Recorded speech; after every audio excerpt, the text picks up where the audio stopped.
श्री रघुवीर हर्षि उर लाए, रघुपति कीन्ही बहुत बड़ाई, तुम मम प्रिय भरतहि सम भाई।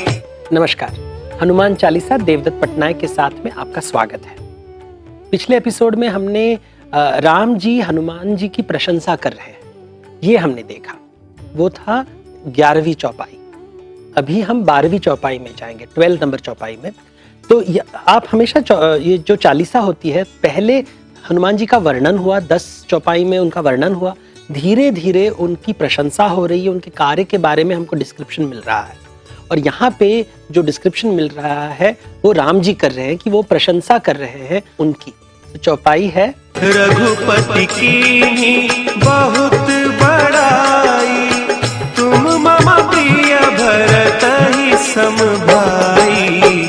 इस चौपाई का अर्थ क्या है? तो यहाँ पे जो रघुपति हैं, तो राजा राम है, वो उनकी बढ़ाई कर रहे हैं, उनकी प्रशंसा कर रहे हैं। और वो कह रहे हैं कि तुम मेरे भाई भरत जैसे हो, जैसे भरत है वैसे ही तुम हो।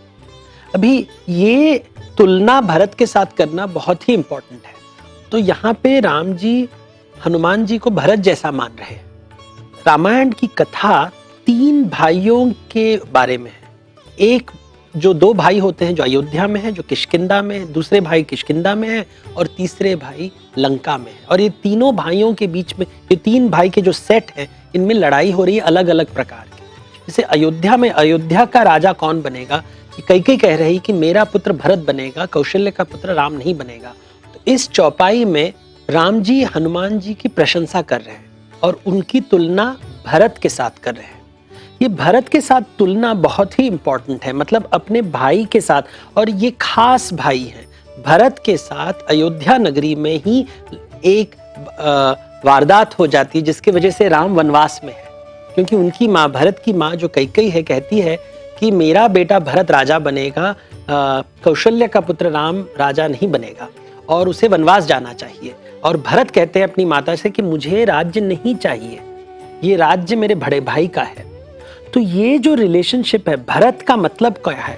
वो एक ऐसा भाई है जो अपने भाई के जो राज्य है उसके ऊपर उसकी कोई इच्छा नहीं है, उसकी महत्वाकांक्षा नहीं कि मैं अपने भाई के जो प्रॉपर्टी है, जो राज्य है, उसको हड़प लूं।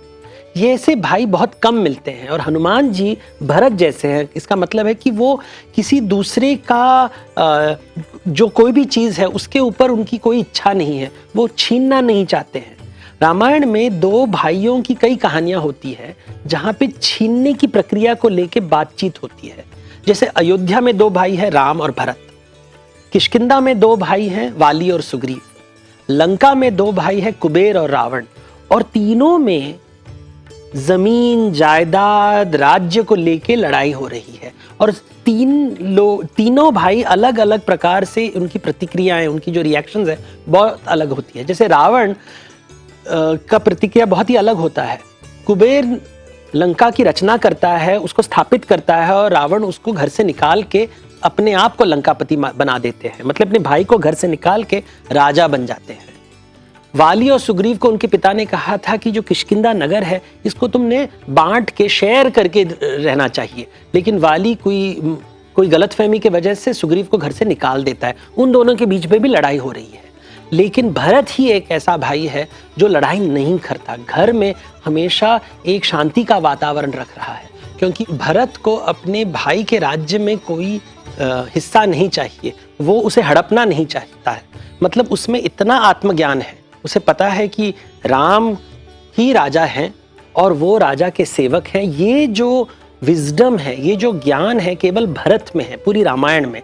और यहाँ पे रघुपति राम कह रहे हैं हनुमान जी से कि तुम वैसे ही हो, तुम बिल्कुल भरत जैसे हो। तुम में इसका मतलब है तुम में आत्मज्ञान है, तुम दूसरों के जो प्रॉपर्टी है, जो राज्य है, उसे छीनना नहीं चाहते, कुछ नहीं चाहते हो, तुम सेवा करने में ही सुख प्राप्त करते हो। भरत भी अयोध्या में राज्य संभाल रहा है अपने भाई के लिए, वैसे ही तुम सेवा कर रहे हो सुग्रीव के, लेकिन तुम कुछ नहीं चाहते। तुम सेवा कर रहे हो, वाली के साथ भी तुमने लड़ाई नहीं की थी, तुम केवल सेवा करने में सुख प्राप्त करते हो, दूसरे के राज्य छीनने में तुम सुख प्राप्त नहीं करते। ये जो मैच्योरिटी है, जो आत्मज्ञान है तुम में है। इसलिए राम जी भरत के साथ उनकी तुलना कर रहे हैं। जितने भी काव्य हैं, महाकाव्य हैं भारत में, इनमें दो भाइयों के बीच में लड़ाई हमेशा कही जाती है राज्य को लेके। रामायण में 3 प्रसंग है, महाभारत में पांडवों और कौरवों के बीच में भी प्रसंग है। भरत ही एक ऐसा भाई है जो कहता है कि उसको हाथ में आ जाता है राज्य और उसके पास है वो राज्य, वो ले सकता है, लेकिन वो लेता नहीं। क्यों नहीं लेता? क्योंकि वो ज्ञानी है, उसे पता है कि एक बार अगर मैं लूं तो पूरे रघुकुल में ये कलंक रहेगा कि एक भाई ने दूसरे भाई को छल कपट से राज्य लिया था। ये जो कलंक है वो कौरवों के साथ जुड़ा हुआ है। तो ये जो कॉन्सेप्ट है, एक ऐसा भाई जो अपने बड़े भाई को रिस्पेक्ट करता है, उसके अधिकार को रिस्पेक्ट करता है, ये कॉन्सेप्ट रामायण में बहुत इंपॉर्टेंट है। और हनुमान को तुलना करने से हम भरत का इंपॉर्टेंस देते हैं। हनुमान और भरत के ऐसे कई कहानियां हैं रामायण में। तो चौपाई में राम जी हनुमान जी से कह रहे हैं कि तुम मेरे प्रिय भाई जैसे ही हो, तुम बिल्कुल भरत जैसे हो। तो उनकी बहुत बड़ाई कर रहे हैं कि आप भरत जैसे हो, क्योंकि भरत में वो गुण है जो अभी हनुमान में दिखाई दे रहा है। वो अपने लिए कुछ नहीं करता, वो दूसरों के लिए करता है। उसको अपने कोई मतलब ही नहीं है। वो अपने भाई के जो राज्य है, भाई का जो अधिकार है, उसके ऊपर उसकी नजर नहीं है कि मुझे भी वो चाहिए। उसमें आत्मज्ञान है और वो कुछ नहीं चाहता। वो भाई की सेवा करने में ही सुखी है। जैसा भरत वैसा हनुमान। और रामायण में भरत और हनुमान को लेकर कई कहानियां हैं।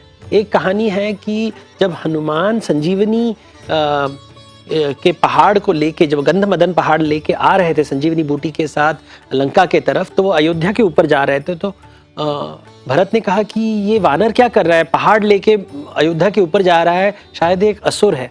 तो वो अपने तीर चलाते हैं और उसको नीचे डालते हैं। तो देखते हैं कि जो हनुमान है वो राम राम कह रहा है।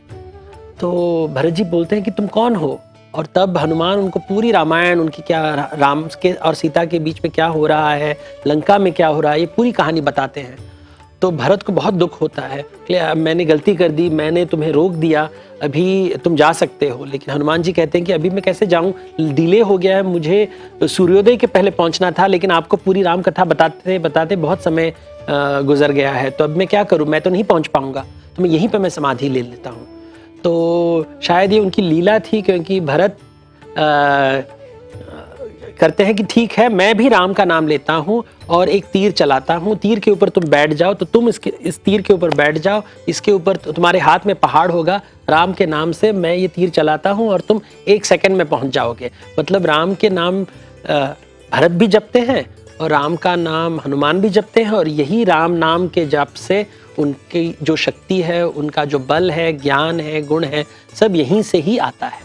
और जिसके कारण उनके पास ये बल, बुद्धि, विद्या, ज्ञान सब है, वही उनकी प्रशंसा कर रहे हैं कि हनुमान जी तुम बिल्कुल भरत जैसे हो। रघुपति की बहुत बड़ाई, तुम मम प्रिय भरत ही सम भाई। ये था हनुमान चालीसा में 12वीं चौपाई का अर्थ। अगली चौपाई का अर्थ जानने के लिए हम फिर मिलेंगे अगले एपिसोड में। अगर कोई भूल चूक हो तो हमें माफ कीजिए। तब तक के लिए आज्ञा दीजिए। नमस्कार।